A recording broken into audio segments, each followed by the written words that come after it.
Welcome to episode 8 of Chat with the Chair. I'm your host, CFMA's 2022-23 Chair, Tom Borgia. Today I'm sitting down with Kathy Cole, President of DK Coal Company. Welcome. Thanks for having me, Tom. All right, well, let's get started with our questions. Kathy, I learned at our last executive committee meeting that you can sing and play that piano. So with your musical background, I'm curious, what album can you listen to from start to finish? That is a very tough question. However, I would have to say Norah Jones, Feels Like Home. Okay, that's a good one. I like that. It is. It's a great album. Excellent. Excellent. Easy to listen to. Kick back with a glass of wine. Perfect. That's right up my alley. I love it. All right, next one. Little tougher question. How did you get into construction recruitment? Well, I was managing a branch recruiting office for a national recruiting firm in Nashville, Tennessee. And one of my favorite clients was a CPA firm that specialized in construction. And they started referring me to their clients. And I absolutely fell in love with the industry, with the people. And that's how I got into it. I can imagine being fast paced and the people change all the time and relationships are so important. It must be exciting for sure. It was a great experience. Very neat. Very neat. All right. So next up, what is your least favorite part of your job? Well, it's never fun to reject a candidate, especially if it's someone who really had the right background and they really wanted the job. So making that call to tell them is not a lot of fun. And most of the time, it's really a matter of just somebody else had a certain type of expertise that made more sense, and there was nothing else the person could have done. So, and it's so disappointing to them a lot of the time, but that's the least favorite. I'm sure you probably got some great stories as well about people that initially it's not a great fit, that they're able to come back and find something potentially even better or even a better fit for them in the future. I know we all use the phrase, hey, let's find the right seat on the bus for people. And sometimes that first initial rejection doesn't feel good, but I'm sure there's a lot of great stories of people that didn't fit in the first slot and found an even more successful slot down the road. Absolutely. We've known people in these markets for many years, and we do have some of those stories. So yeah, it's always great to be able to get across the finish line, find somebody that spot, and know that it's been a success story as well. Absolutely. All right. So next up, what career advice would you give your 18-year-old self, or for 18-year-olds today? Well, I think first of all, I would say, and this might not apply to me at 18, but I think that there are lots of great careers that don't involve a 4-year college degree. And I would encourage all 18-year-olds to think about, depending on your career goals, there are great, well-paying careers out there like the trades, electricians, pipe fitters, and even car mechanics earn a very nice living. So, before you make that leap into college, look at the return on investment and understand what you're signing up for and what that return on your investment will be. What is your earning potential, years 1 through 5.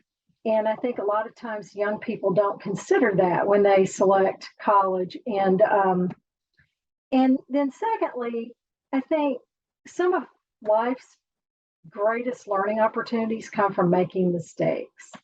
And I would just say, both to my younger self and to all the 18-year-olds out there, that you should learn to embrace criticism and take it as a learning opportunity. So if you have mentors, parents who are giving you advice, take that constructive criticism and it will propel not just your career life, but also your personal life forward much faster.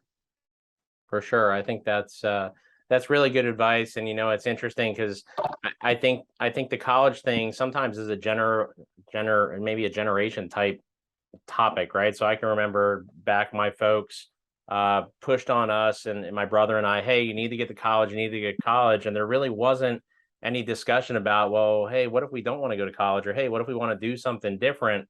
And I think the tide has changed a little bit where uh, it's more accepted and there's more opportunities out there where you don't have to go to college. I mean, I think when you look at it, it's the cost of college in many cases is extremely expensive. And you mentioned the return on investment. If you're going to go to school for 2 years or 4 years and pour all this money into an education, what are you going to get out on the other end? And hot topic of debate everywhere is the students are leaving at 22 with a mound of debt that takes them 15 years to pay off. It just doesn't sound like it's worthwhile.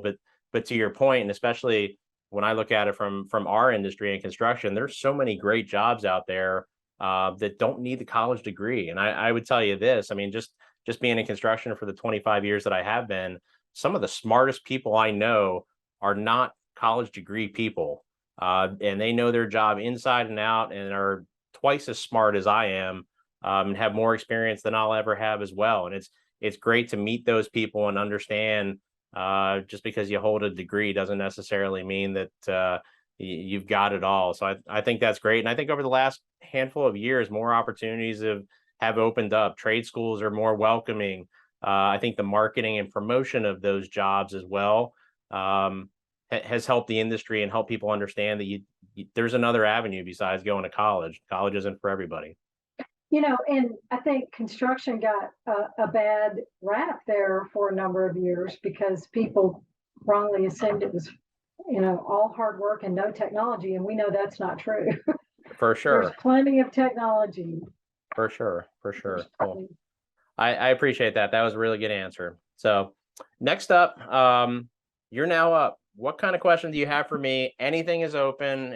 Any question you want. It can be a hair question, non-hair question. I've taken them all through chat with the chair, so I'm willing to answer anything you've got. Well, I was going to ask you about a bad hair day, but I changed my mind. So I think those are only reserved for me on humid days. But my question is, what is your favorite interview question? When you're interviewing people to work for you, what is your favorite interview question? Interesting. That's a really good one. I like that. I like that. For me, when we do interviews with folks and when I do interviews with folks, one of the things that I take from my earlier in my career is I remember doing interviews when I was sitting on the other side of the table and just being so nervous, right? And hey, I want to make sure that I'm prepared. I know all the right answers. I know what questions they're going to ask me before they even ask, and that when the tables have been turned and I'm not the one doing the interview, the first thing I tell every candidate that comes in, intern or not, is, hey, just take a deep breath.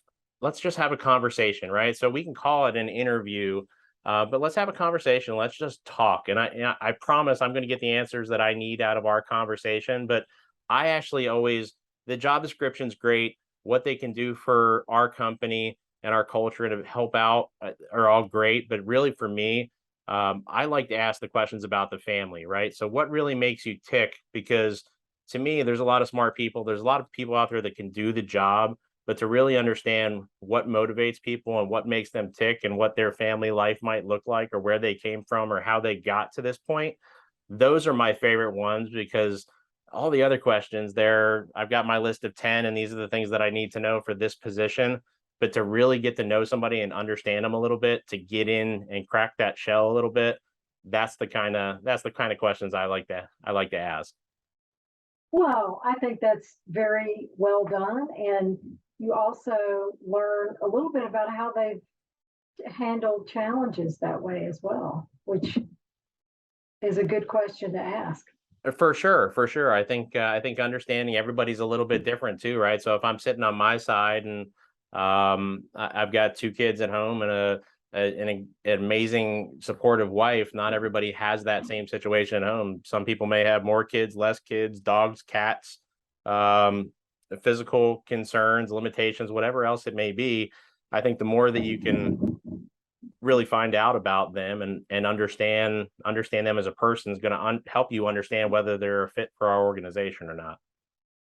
Absolutely. Well done.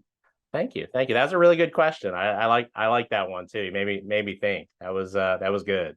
So, well, Kathy, thank you for joining me today. To our viewers at home, thanks for watching, and be sure to join me next month as I sit down with another great CFMA mind and get to meet and learn to know more of the people that make CFMA the amazing association it is.